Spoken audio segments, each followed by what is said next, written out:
¿Cómo están? Estamos en Entrevistas Bio Bio. Hoy bien particular porque vamos a hablar sobre una visión que existe, que en nuestro país usted en más de una oportunidad lo ha escuchado, y que tiene que ver, acá en Chile se le ha llamado la construcción de una nueva derecha. Algo de esto recoge el candidato presidencial y líder de republicanos, pero se desdibuja de pronto respecto a algunas ideas que se tienen sobre cómo se construye ese relato para, en este caso, ganar la presidencia de Chile.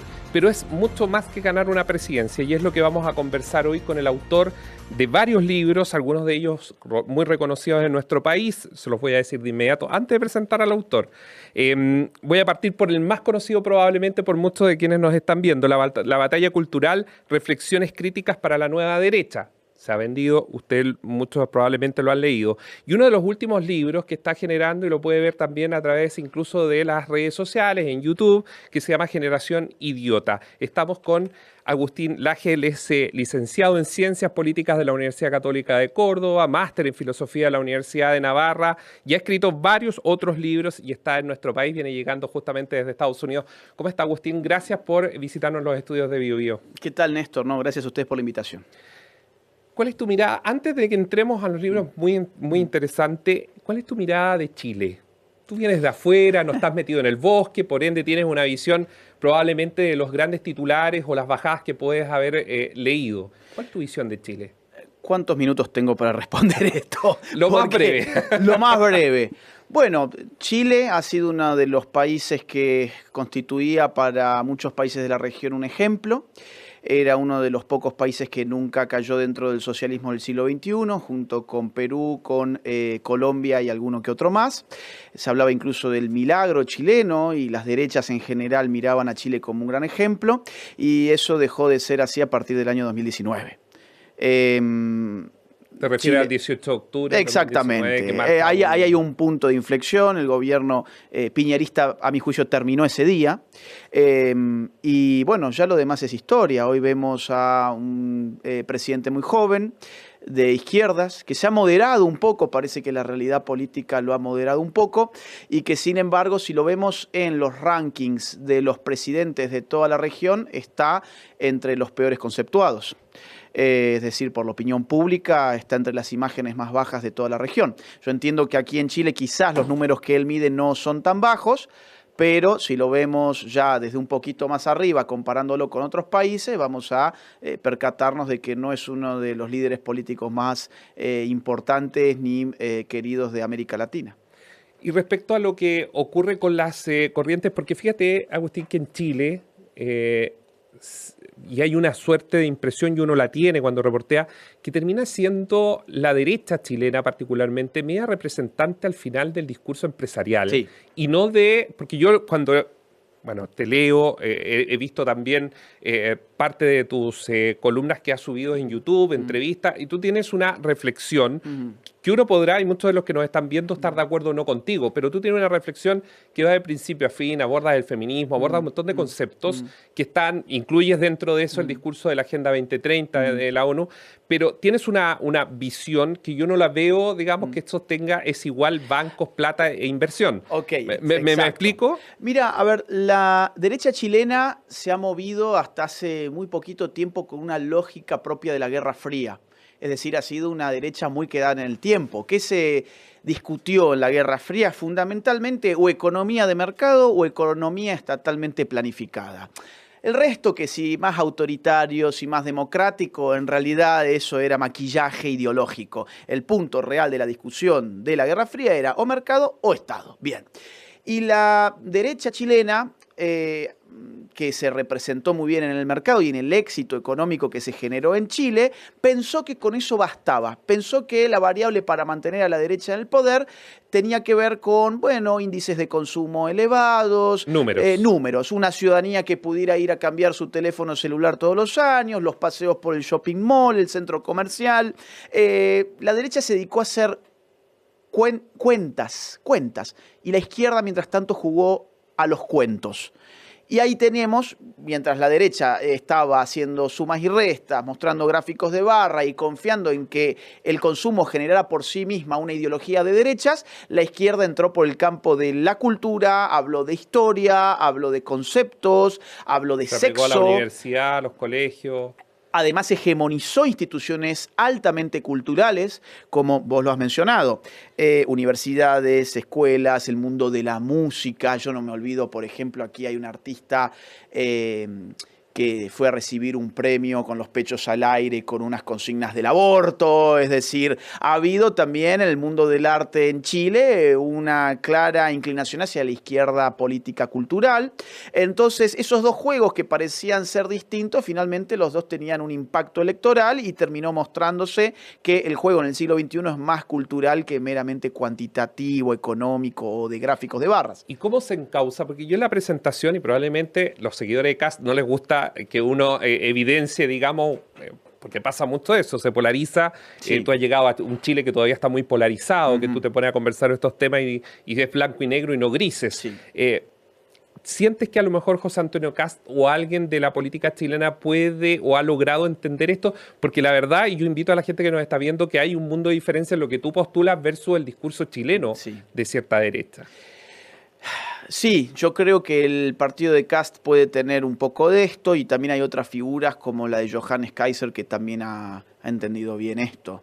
Es decir, aquí hace falta no solamente prometerle a la gente confort económico, sino también hablar de temas que están en la arena pública en este momento y de los cuales la vieja centroderecha no tenía ningún discurso propio. Por ejemplo, lo mencionamos recién, el problema del sexo, el problema de las mujeres, de los hombres, del género, del aborto, de la inmigración descontrolada, el problema incluso de las razas en muchos países es muy importante, el problema de la religión, el problema de la familia, son problemas que, el problema de la historia, cómo vamos a leer la historia pasada, son problemas que la derecha no ha querido abordar porque, insisto, confiaba que mientras la economía pudiera más o menos sostenerse, las personas iban a votar por la derecha y esto ya hemos visto que no es así. ¿Y este es un mal de Latinoamérica, Agustín?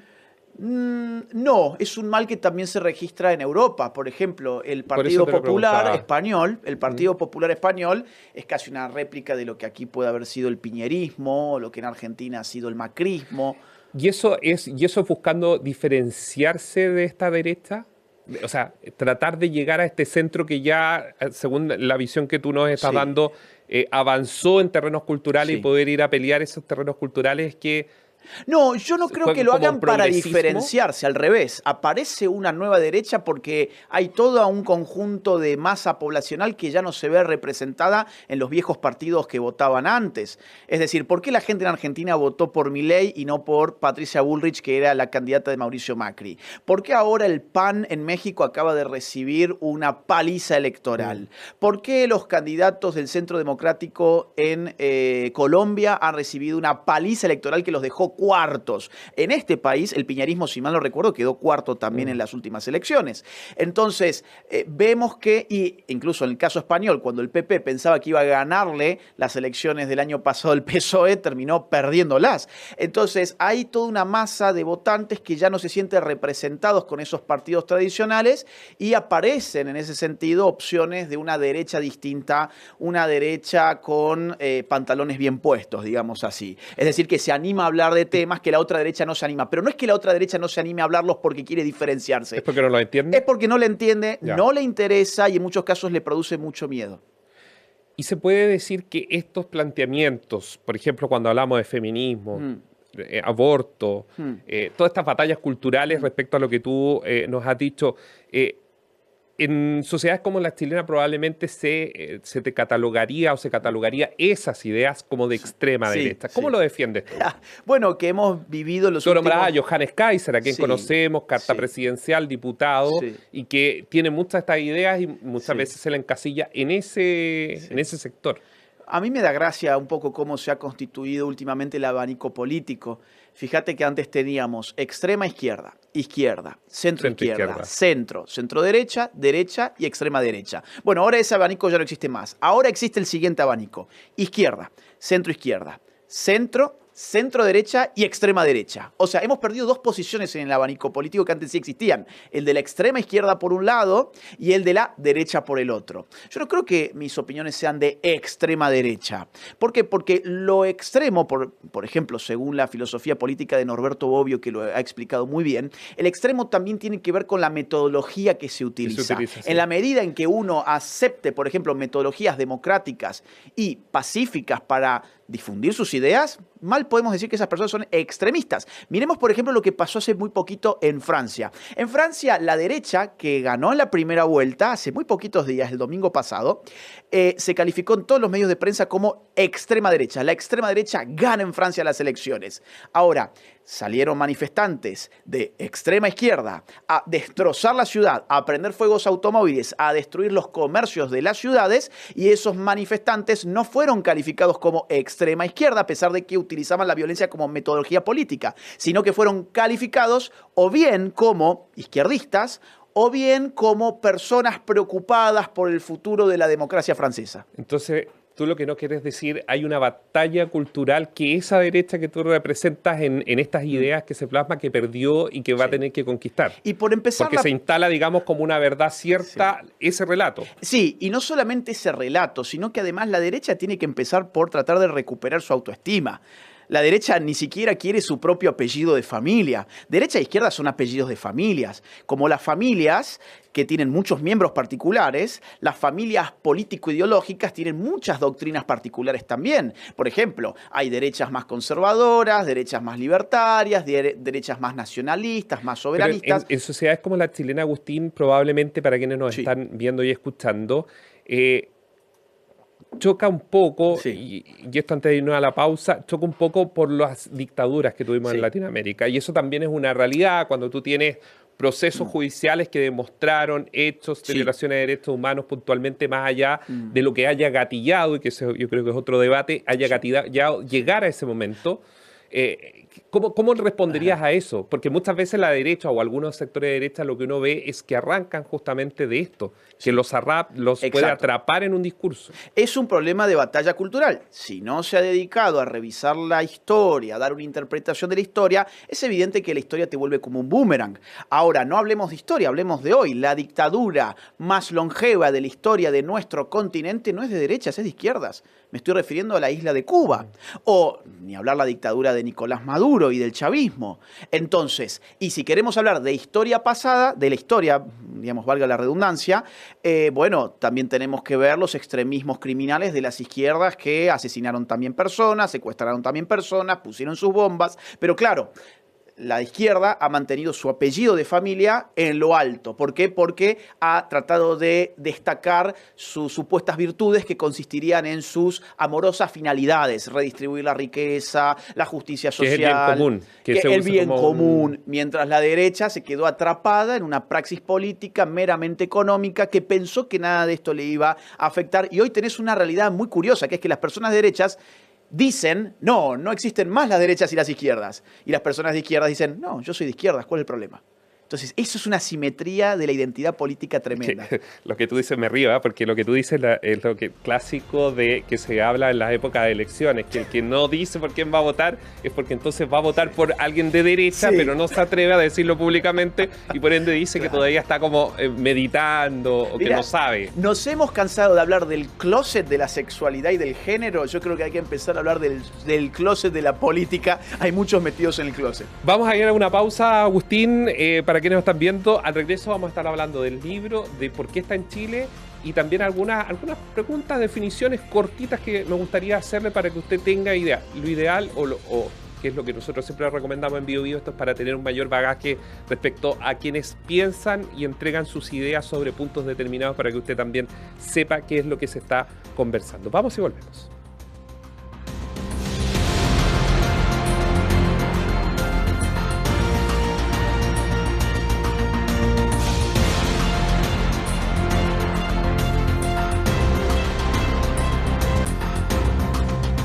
Usted también puede encontrar el último libro, Generación Idiota. Yo le voy a recomendar La Batalla Cultural, una reflexión crítica para la nueva derecha, también usted la puede leer.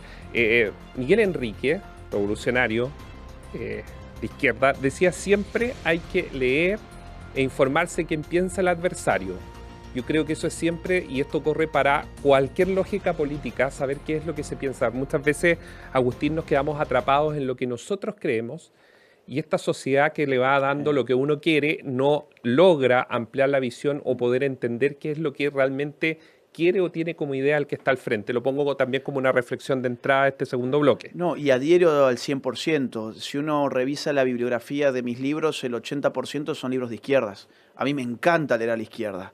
Tienen plumas fenomenales, ideas muy interesantes, autores emblemáticos.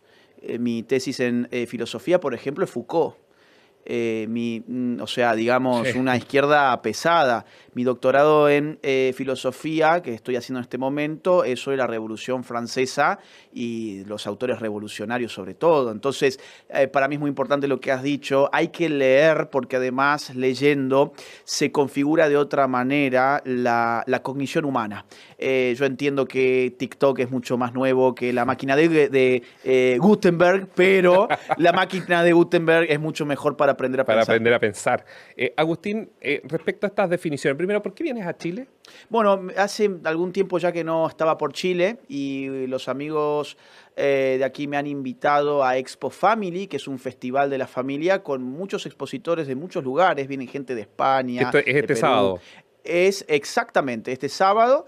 De hecho, los que quieran venir pueden encontrar sus entradas en chemalibrería.cl. También pueden obtener más información en expofamily.cl. Están todos invitados. Van a ser varias ponencias. Ya, y ahí tú vas a exponer respecto a estos libros, o por último, el último libro que tienes que apunta directamente a la juventud o al momento que estamos viviendo en la juventud, entre comillas. Mira, como es un congreso sobre asuntos de la familia, yo voy a dar una conferencia titulada El asedio a la familia. Yo sigo la línea de un sociólogo norteamericano que en los años 80 escribió un libro sobre la familia que se llama Christopher Lasch. Un izquierdista además, pero que él miraba con muy malos ojos cómo la política estaba atacando la institución familiar. Entonces lo que yo voy a hacer es describir formas, 6 formas en concreto con las cuales hoy la política está atacando a la familia. Podemos ver una muy rápidamente en este país, en este momento, curiosamente con lo que llaman ley de violencia de género, que se va a discutir, entiendo que en estos días. Eso que, digamos, tiene que ver con la realidad chilena inmediata, uno lo puede interpretar como no como una defensa de la mujer, sino incluso con intenciones de atacar a la institución familiar. Agustín, ¿y qué te llevó a tomar ciertos planteamientos y definiciones respecto a ciertos temas? Uno de ellos, vamos a poner como una especie de paraguas, la Agenda 2030 de la ONU, pero tú has tomado definiciones, muchas, que probablemente para quienes te están recién conociendo, cuando te lean o te escuchen, tú vas a entender que hay, o van a entender ellos que hay políticos que han tomado, han adoptado tu discurso. ¿Qué te llevó a esa reflexión puntualmente? El momento crítico que siempre ha vivido Argentina, porque prácticamente tú has vivido en una Argentina en crisis. Bueno, lo que me llevó fue estudiar en instituciones de izquierdas. Tiene que ver con lo que estamos hablando ahora. Yo pude ver desde dentro de una universidad cuya facultad de ciencia política estaba totalmente tirada hacia la izquierda, cómo la agenda de la izquierda estaba mutando, cómo estaban absorbiendo temas de sexo, de género. Que es la Universidad de Córdoba. Exactamente. Digamos así, empecé a ver cómo la derecha se estaba quedando desfasada, lo que se estaba discutiendo en la universidad no tenía nada que ver con lo que los políticos de la centro derecha estaban queriendo poner sobre la agenda pública, y me daba cuenta que acá en algún momento eso iba a estallar. Entonces empecé a escribir sobre esos temas culturales, obviamente desde una mirada que es la mía y que no tengo ningún problema de asumirla. Es más, creo que es propio de alguien honesto intelectualmente decir desde dónde escribe. Yo escribo como una persona de derechas, asumida sin ningún tipo de complejos. Definiciones sobre el feminismo y la agenda que ha habido en general. Bueno, yo creo que es un gran daño que le han hecho a la mujer. ¿Por qué? Porque todos estamos de acuerdo y todos Pero queremos... ¿no crees que ha cambiado en algo, que se ha ganado un espacio, entre comillas, más de respeto? No, ¿No? no, yo creo que, a ver, no es que creo, es decir, tengo estadísticas en la mano para dar de Argentina, por ejemplo. Si uno revisa los índices de violencia contra la mujer y de asesinatos de mujeres que llaman femicidios o feminicidios según desde dónde surge el término, vas a ver que en tan solo 10 años lo duplicaron. Todos estamos de acuerdo y todos queremos reducir la violencia contra la mujer. El problema no es el fin, es el medio. Yo no creo que el feminismo haya constituido una ideología para pacificar la relación entre los sexos. Al contrario, creo que la ha exacerbado. Voy a poner, así como puse el ejemplo de Argentina, pongamos uno de aquí de Chile. De Chile surgió el llamado himno feminista.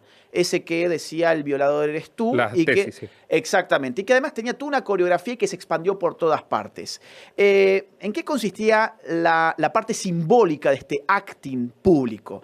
Eran mujeres con los ojos vendados, habitualmente con pañuelos verdes del aborto, que señalaban en abstracto el violador eres tú. Y la canción decía, el juez, aquel, bueno, en fin, todo el mundo era un violador. Esto, que no ha tenido ninguna repercusión positiva para reducir las violaciones en ningún país donde la marchita feminista del violador es tú se cantó, sin embargo, introdujo ciertamente en muchas mujeres muy jóvenes una visión totalmente conflictual respecto de sus potenciales relaciones con el sexo opuesto.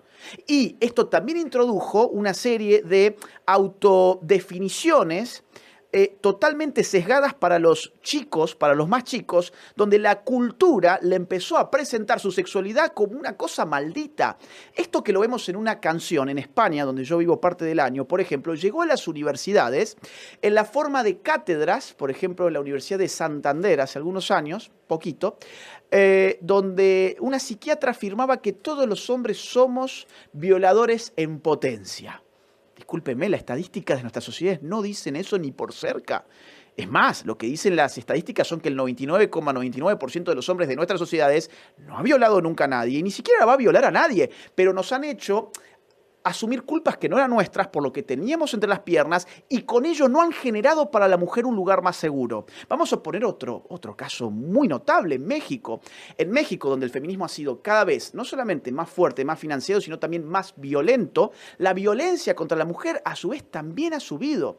Incluso allí donde se instalaron ministerios feministas, como en mi país, nada bueno podemos encontrar de la situación de la mujer si la comparamos con la situación antes de haber creado ese ministerio, ni en términos económicos, ni de seguridad, ni de violencia, ni de agresiones sexuales. Entonces el feminismo ha sido, digamos así, un fanatismo ideológico que ha introducido un conflicto entre los sexos que no ha generado nada bueno ni para la mujer ni para el hombre. Esta semana nosotros en la unidad de investigación de la radio estábamos levantando información justamente respecto a las violaciones y digamos, en cuanto a números, efectivamente, por ejemplo, el 23-24 en Chile ha sido, yo creo que es una epidemia que se está pegando muy fuerte en nuestro país respecto al aumento. Yo no sé si es que hay mayores condiciones para denunciar o qué, pero ha habido un aumento en cuanto a las violaciones. Lo dejo, digamos, como dato de la causa. Ahora, sí. ¿No crees que el discurso en sí, voy a Sí. marcar lo que se dice muchísimo de esto, más allá de lo que es en materia de seguridad o tiene que ver con las violaciones, etcétera, ha sido que se pueda avanzar en darle más espacio a las mujeres? Por ejemplo, en el nivel de empresas, directorio, etcétera, etcétera, donde sí se ha mostrado mejores números. Tanto este país como el mío ha tenido grandes dirigentes políticas que han llegado al puesto máximo de nuestras naciones sin necesidades de cuotas de género ni de feminismos. Y a pesar de que no me gustan ninguna de las dos a las que me estoy refiriendo.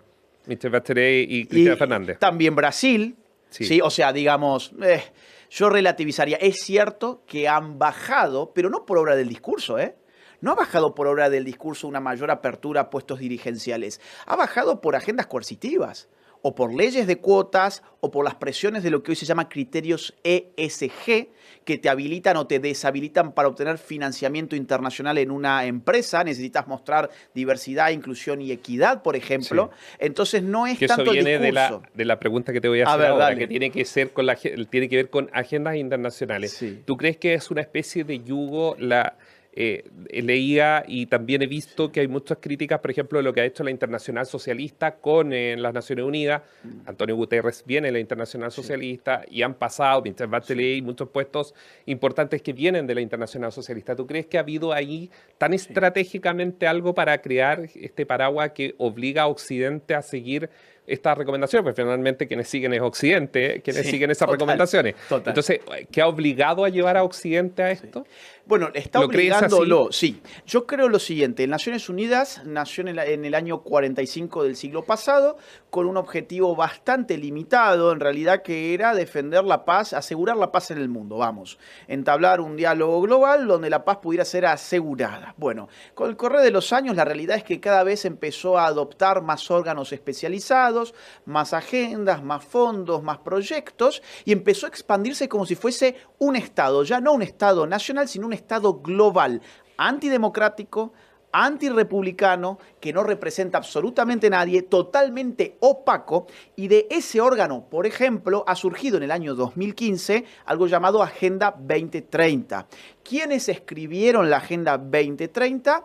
Un llamado grupo de tareas especiales que está constituido por apenas 20 o 30 personas y dos grupos más que tienen otras 20 o 30 personas cada uno. O sea, tenemos menos de un centenar de personas escribiendo una agenda que tiene 17 objetivos, 169 metas que todas las naciones tienen que adoptar a más tardar para el año 2030. Ahora, todas estas metas y objetivos tienen en común revestir ideologías propias de las izquierdas, algunas más ambientalistas, otras más feministas, otras más socialistas en un sentido clásico, antiempresa, por ejemplo, otras que tienen que ver con el aborto. Todo eso está metido en la Agenda 2030, con lo cual yo creo que la izquierda sí que se dio cuenta que el futuro gubernamental del mundo, en una época de plena globalización, cada vez pasa menos por lo que ocurre dentro de las fronteras de un Estado y cada vez pasa más por lo que ocurre en entidades no estatales, pero que asumen tener una legitimidad humanitaria para establecer agendas obligatorias para todos. ¿Es el problema de Occidente?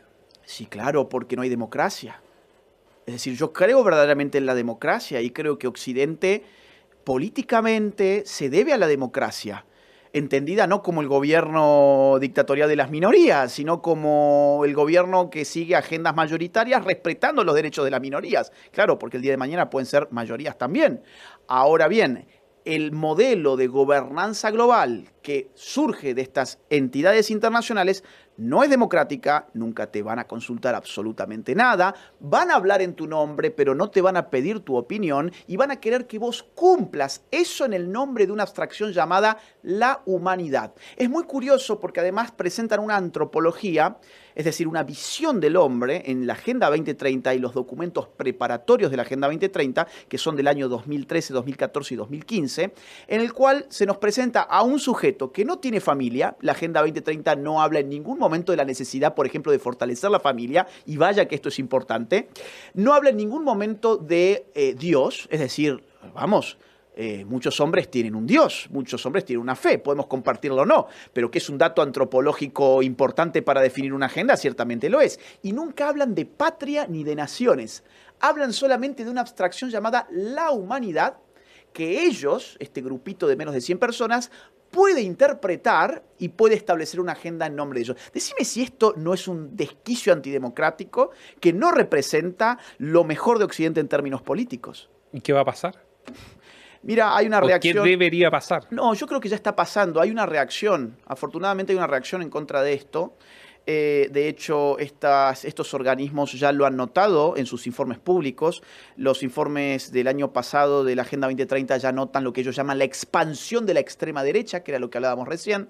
También el foro de Davos, que es el foro del señor Schwab, también en sus informes denominados de riesgos globales, hablan sobre el problema de la ultraderecha populista y la fake news para controlar Internet. Y es porque tienen miedo. ¿A qué le tienen miedo? A lo que está pasando ahora. ¿Qué está pasando ahora? Bueno, la derecha ganó en Argentina. Tenés el Cono Sur con un experimento que se está mirando ahora y los países están muy expectantes de lo que pasa allí. Tenés en el centro del continente otra persona de derechas que acaba de ganar con el 85% de los votos, Bukele.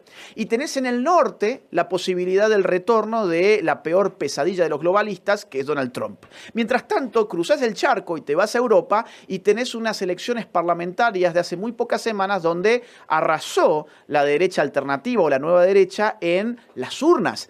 En Alemania, en Francia, en Bélgica, en Austria, y en Hungría y en un montón de otros lugares más, en Holanda. Arrasó la derecha y hoy una institución tan globalista como el Parlamento Europeo hoy se ha girado hacia la derecha. Es inédito. Entonces, yo no especularía tanto con qué debería pasar. Yo creo que ya está pasando. ¿Y no es cosa de péndulo? Siempre hay péndulos, evidentemente. Ahora, todo depende de cómo hace uno las cosas cuando el viento sopla a favor y qué hace que tú cuando... dices es la oportunidad Exacto. que van a tener si es que quieren detener el péndulo. Exactamente, y tienen que ver todo lo mal que hizo la centro-derecha anterior para evitarse ese tipo de errores. Agustín, muchas gracias por acompañarnos acá en los estudios de la radio. Ha sido un gusto, muchas gracias a vos. Y ustedes también pueden comentar, pueden también llevarlo a las redes sociales en nuestro sitio web biobiochile.cl o BioBio TV. Recuerden que también nos pueden encontrar en YouTube y en todas las plataformas digitales de la radio.